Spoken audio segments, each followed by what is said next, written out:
ছোটবেলা থেকে তার স্বপ্ন ছিল ইঞ্জিনিয়ার হওয়া।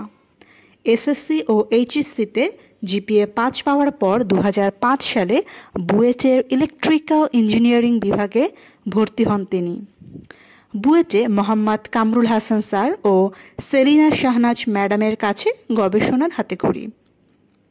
বুয়েট থেকে 3.82 সিজিপিএ নিয়ে পাশ করার পর সেলিনা ম্যামের অনুপ্রেরণায় যুক্তরাষ্ট্রের টেক্সাসে A&M বিশ্ববিদ্যালয়ে পিএইচডি করার জন্য আবেদন করেন এবং স্কলারশিপ সহ ২০১৪ সালে পড়তে যান।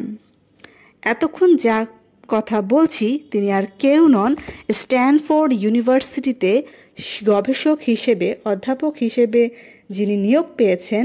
বিশ্বসেরা ইউনিভার্সিটির র্যাঙ্কিং অনুসারে পৃথিবীর সেরা বিশ্ববিদ্যালয়গুলোর সেরা 10-এ কয়েক বছর ধরে আছে যুক্তরাষ্ট্রের স্ট্যানফোর্ড ইউনিভার্সিটি।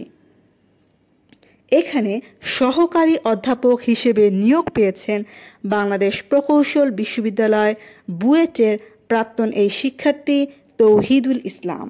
আর গবেষণার মূল বিষয়বস্তু হচ্ছে চিকিৎসা ক্ষেত্রে কৃত্রিম বুদ্ধিমত্তার ব্যবহার।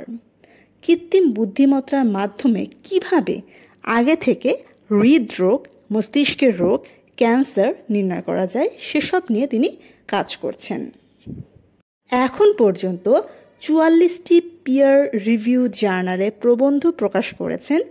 এর মধ্যে পিএইচডিতে ২২টি প্রবন্ধ রয়েছে। পোস্ট ডক্টরাল সময়ে 5টি ফার্স্ট অথর প্রবন্ধ প্রকাশ করেছেন, যেগুলো সম্মানজনক নেচার সাব জার্নালে প্রকাশিত হয়েছে। গবেষণার জন্য গত বছর যুক্তরাষ্ট্রের ন্যাশনাল ইনস্টিটিউট অফ হেলথ থেকে সম্মানজনক K99 R00 pathway to independence award পান তিনি। টেক্সাস A&M বিশ্ববিদ্যালয় থেকে graduate student award, Stanford cancer institute এবং স্ট্যানফোর্ড HAI অ্যাওয়ার্ডও পেয়েছেন তিনি।